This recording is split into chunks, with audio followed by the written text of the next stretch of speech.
Hello and welcome. As 2023 draws to a close, I'm going to talk through some of the things that have happened this year and how they will impact your property investing strategy and your portfolio for 2024. Now stick around because lots of people have said to me that buy-to-let is dead.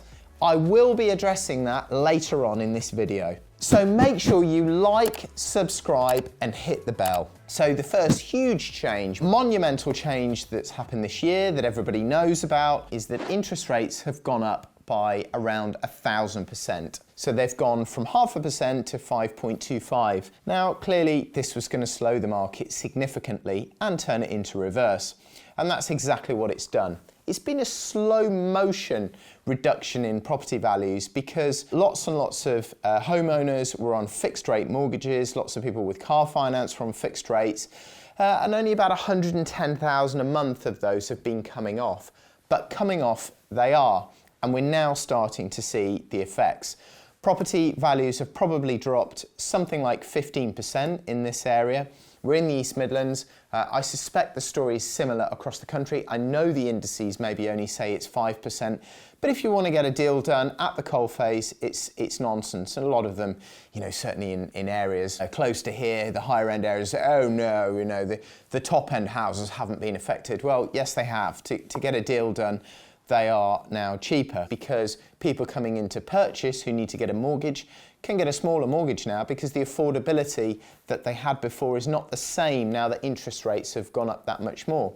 Maybe they were getting a mortgage at 2%, they're now getting a mortgage at 5%. That means they can borrow less because more needs to go towards interest. So that has caused huge changes. The next bit of big news this year was that council tax banding on HMOs, whereby you'd have say a 5-bed HMO where you let the rooms out individually.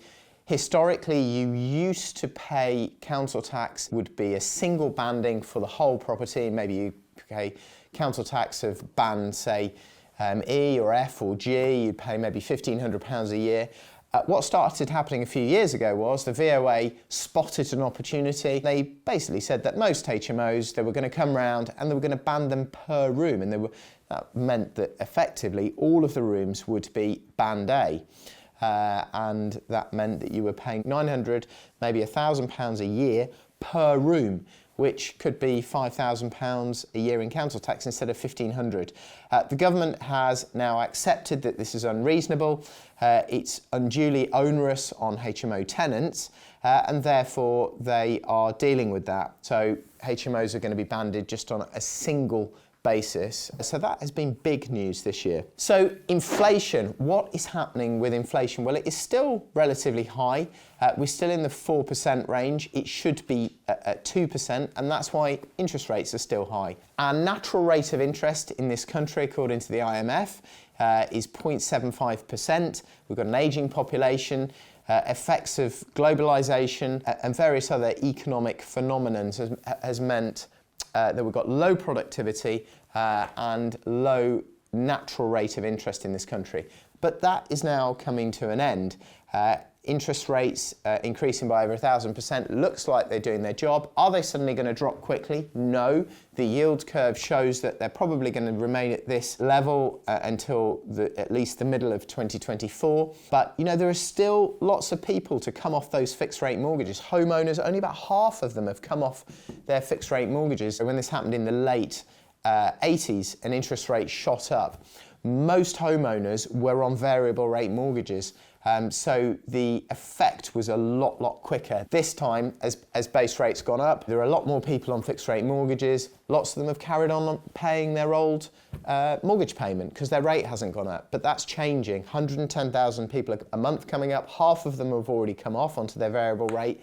So that has reduced their spending. So that's all starting to feed through.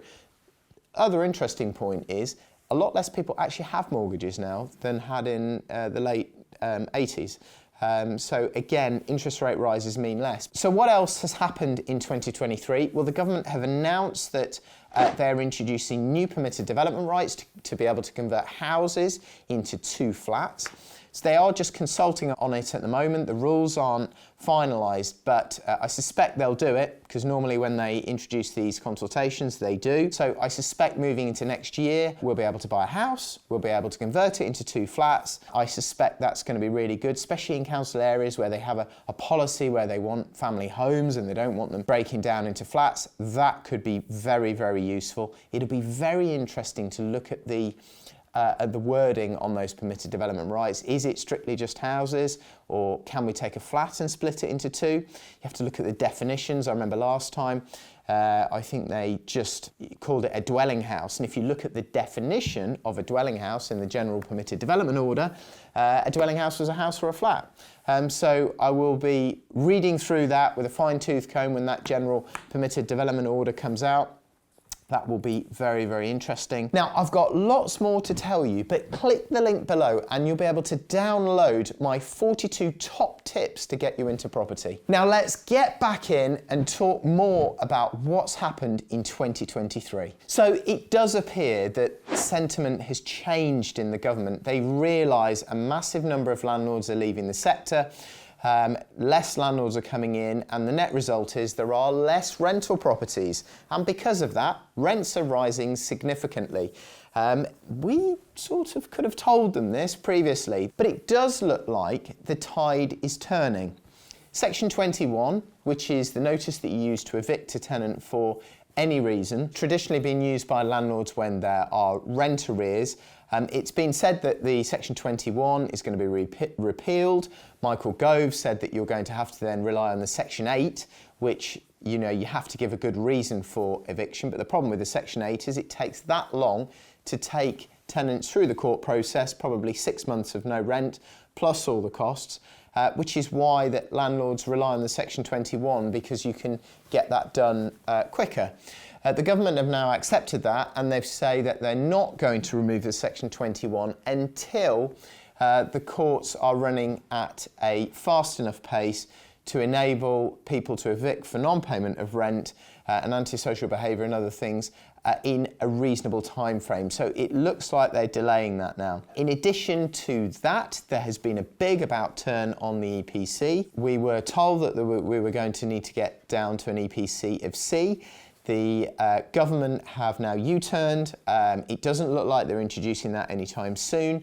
So therefore, you only need your property to be at an EPC of E or better to rent out for the foreseeable future. So that is excellent. Huge rent rises since 2016. Little 3-beds have gone from £550 to about £1,000 a month now, which is a huge increase. So for me, I'm getting more and more excited about starting to buy little single lets again. Little 3-bed houses that were 175, 180,000 would rent maybe for 750, 800 at the beginning of the pandemic. Now you can buy those for probably 145 and they'll rent for £1,000 a month. What's not to like? The only thing that maybe you wouldn't be so excited about is the fact that there may be some more falls next year. I expect it to continue, but I suspect in 24 at some point the market will start to level and it'll find its new equilibrium, and that'll be the point at which it's obvious that you're going to need to fill your boots. That doesn't mean you don't get started now. I'm out doing viewings. I'm trying to buy properties at the moment. I'm getting more and more excited about the pricing because this only happens once every decade or two. The last time was 2008, 2009. We got a lot of deals done in 2010 onwards. Prices were really, really good from 2009 all the way through to about 2013. So you will get a nice buying period after this takes place. But you know, once this opportunity is gone, it will be gone again for probably another decade plus. So, you know, we are very, very nearly into a great time to buy. Property is on sale. So I continually hear about how buy-to-let is dead or buy-to-let is dying and gonna go away. I've heard this since I started in this industry.